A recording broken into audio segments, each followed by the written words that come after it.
ہمارے پاس کھانے کو پیسے نہیں، ہمارے بچے بلک رہے ہیں. یقین کریں گاؤں سے مجھے فون آتا ہے، پہلے لوگ کہتے تھے جی کوئی 2-4 ہزار روپیہ دے دے،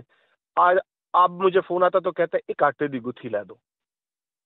ایک آٹے کی گتھی کے لیے. تو جب ہمارے ملک کے یہ حالات ہیں اور وہاں پر روزانہ کی بنیاد پر 3-3 4-4 منسٹر بن رہے ہوں، اور پھر کہا جائے کہ نہیں جب بھی ہم منسٹر بناتے ہیں تو ہمارا دل خون کے آنسور ہوتا ہے،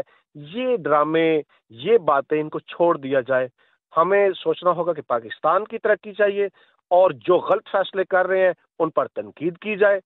اور ان کا ساتھ نہ دیا جائے. ہم نے انہی سارے لوگوں میں سے، پہلے تو یہ ہے کہ بڑا انفارچونیٹ ہے کہ انہی لوگوں سے ہمیں اپنے حکمران تلاش کرنے پڑتے ہیں، لیکن چلے فی الحال انہی میں سے. اور آئندہ پاکستانی عوام سوچے کہ جو بھی نیا بندہ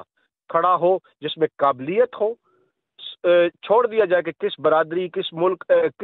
کس جگہ، کس شہر سے اس کا تعلق ہے، تعلیم یافتہ ہے، ڈیلیور کر سکتا ہے، تو پھر ہم اس کے ساتھ کھڑے ہوں اور آہستہ آہستہ کر کے اپنے ملک کے حالات بدلے. تو اپنی محبتوں کو اب تبدیل کر لیں اپنی مٹی کے ساتھ، اور ان بت پرستی کو چھوڑ دیں. یہی پیغام ہے. راج صاحب آپ کا بہت شکریہ، آپ نے بڑا خوبصورت پیغام دیا. آپ اپنی مصروفیات سے آپ نے جا رہے تھے کہیں، آپ نے ہمیں ٹائم دیا، ہم آپ کے بہت مشکور ہیں. میں جی ادارہ آپ کی آواز اور آپ کا بہت مشکور ہوں، اور سارے سننے والوں کا بہت مشکور ہوں. میری کوشش ہوتی ہے کہ اگر کوئی اچھی بات شاید کہ تیرے دل میں اتر جائے میری بات، کہ ہم پاکستانی بن سکیں. لیکن پھر بھی انشاءاللہ امید کا دامن تو ہم نہیں چھوڑتے. اللہ تعالیٰ نے کہا کہ سب سے بڑا گناہ یہ ہے کہ امید چھوڑ دی جائے. ہم امید کو نہیں چھوڑتے. تو اسی کے ساتھ میں اجازت چاہتا ہوں سب کو. السلام علیکم. اور پاکستان، اور صرف پاکستان زندہ باد. سامعین، یہ تھے راجہ بابر فاروق خان، آپ ان کی بات سن رہے تھے. سامعین، ان کی باتوں پر آپ غور کریں. سامعین کو جواب دینا چاہے، کوئی بات کرنا چاہے تو اس کے لیے ادھر آپ کی آواز کا ٹائم حاضر ہے. سامعین، ہمارا کسی کے ساتھ متفق ہونا ضروری نہیں ہے. ہمیں جہاں سے انفارمیشن ملے گی ہم اپنے پیارے سامعین کے ساتھ شیئر کرتے ہیں. آگے فیصلہ آپ لوگوں نے خود کرنا ہے.